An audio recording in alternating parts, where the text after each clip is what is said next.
ಕಾರ್ಕಳದ ಬಜಗೋಳಿಯ ಶ್ರೀ ಜೈನ ಧರ್ಮ ಶಾಲೆಯ ಭಗವಾನ್ ಶ್ರೀ ಬಾಹುಬಲಿ ಸ್ವಾಮಿ ಮೂರ್ತಿ ಸ್ಥಾಪನಾರ್ಥ ಭೂಮಿ ಪೂಜೆ ಹಾಗೂ ಪ್ರಧಾನ ದ್ವಾರದ ಅಳವಡಿಕೆ ಪೂಜೆ ಜಗದ್ಗುರು ಡಾಕ್ಟರ್ ಸ್ವಸ್ತಿ ಶ್ರೀ ಚಾರುಕೀರ್ತಿ ಭಟ್ಟಾರಕ ಪಂಡಿತಾಚಾರ್ಯವರ್ಯ ಪಾವನ ಸಾನ್ನಿಧ್ಯದಲ್ಲಿ ನೆರವೇರಿಸಿದರು.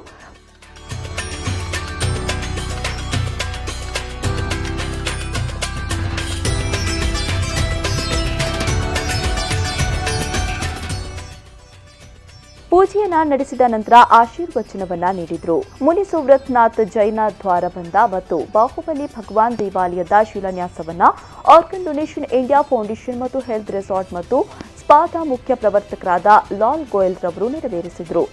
ಬಸಂತ ಪಂಚಮಿಯ ಶುಭ ದಿನದಂದು ಪವಿತ್ರ ಪರಮ ಪೂಜ್ಯ ಭರತಭೂಷಣ ಸ್ವಸ್ತಿ ಶ್ರೀ ಭಟ್ಟಾರಕ ಚಾರುಕೀರ್ತಿ ಪಂಡಿತಾಚಾರ್ಯವರ್ಯ ಜೈನ ಮಠ ಮೂಡಬಿದ್ರೆಯ ಮಹಾಸ್ವಾಮೀಜಿ ಪೂಜೆ ನಡೆಸಿ ಆಶೀರ್ವಾದ ನೀಡಿದರು. ಕೆಲಸ ಜರುಗಿದೆ.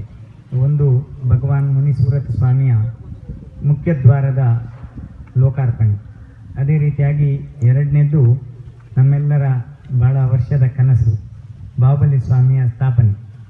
ಆದರೆ ಇಲ್ಲಿಯ ಬಾಹುಬಲಿ ಸ್ವಾಮಿಗೆ ವಿಶೇಷ ಅಂದರೆ ಇದು ನಿಜವಾಗಿ ಸಮ್ಮೇಶಿಕರ್ಜಿಯಲ್ಲಿ ಸ್ಥಾಪನೆ ಆಗಬೇಕಾಗಿತ್ತು. ಇದು ಕಾಕತಾಳೀಯವಾಗಿ ಇವತ್ತು ಇಲ್ಲಿ ಸ್ಥಾಪನೆ ಆಗ್ತಾ ಇದೆ. ಅಲ್ಲಿ 2-3 ಸರಿ ಸರ್ವೆ ಮಾಡಿದಾಗ ಅದು ಸುಮಾರು ಕುದುರೆಮುಖದ ಘಾಟಿಯ ಹಾಗೆ, ಬಹಳ ಎತ್ತರದ ಘಾಟಿ. ನಿಮಗೆಲ್ಲ ಕುದುರೆಮುಖ ನೋಡಿದವರಿಗೆ ಶಿಖರ್ಜಿ ಕಷ್ಟ ಏನಿಲ್ಲ. ಶಿಖರ್ಜಿ ಅಂದರೆ ಅದೇ ನಮ್ಮ ಕುರಿಂಗಾಲಿನ ಭಗವತಿಗೆ ಹೋದಾಗೆ ಅಲ್ಲಿ ಪಾರ್ಶ್ವನಾಥ ಉಂಟು. ಹಾಗಾಗಿ ಮಿತ್ರಸೇನರೆಲ್ಲ ಜಾಸ್ತಿ ಹೋಗ್ತಾರೆ. ಅದಕ್ಕೆ ನಾನು ಹೇಳುದು, ಇದು ಕುದುರೆಮುಖ ಘಾಟಿ ಬೇರೆ ಅಲ್ಲ, ನಮ್ಮ ಸಮ್ಯ ಶಿಖರ್ಜಿ ಬೇರೆ ಅಲ್ಲ ಅಂತ. 27 ಮೈಲು ಎತ್ತರ. ಅಲ್ಲಿ ಹೋಗುವಾಗ 3 ಮೈಲು ಹೋದ ಮೇಲೆ ಈ ಸಂದರ್ಭ ಅಂಗಾಂಗ ದಾನ ಜಾಗೃತಿಯನ್ನ ಮೂಡಿಸ್ತಾ ಇರುವ ಲಾಲ್ ಗೋಯಲ್ ರವರನ್ನ ಅಭಿನಂದಿಸಿದರು. ಎಚ್ ಸ್ವಾಮೀಜಿಯವರು ಜೈನ ಧರ್ಮದ ಕುರಿತಾಗಿ ಬೋಧನೆಯನ್ನ ಮಾಡಿದರು. 100 भाइयों में जब युद्ध हुआ और सब लोग हार चुके थे, सबने स्वीकार कर लिया था, भरत जी का सिर्फ एक बाहुबली जी रह गए थे, जिसकी वजह से उनको जब उनका युद्ध हुआ और जिसमें बाहुबली जी तीनों प्रकार के युद्धों में जब उन्होंने विजय प्राप्त की, तब उन्हें इस तरह का एक अपने में इतना शोक हुआ या इस तरह की उनके मन में फीलिंग आई कि ये सब क्या है, ये सब मैंने क्यों किया। और तब खड़े होके 12 वर्ष तक उन्होंने पूरी प्रार्थना की, अपनी साधना की, जिससे उन्हें केवल ज्ञान प्राप्त हुआ।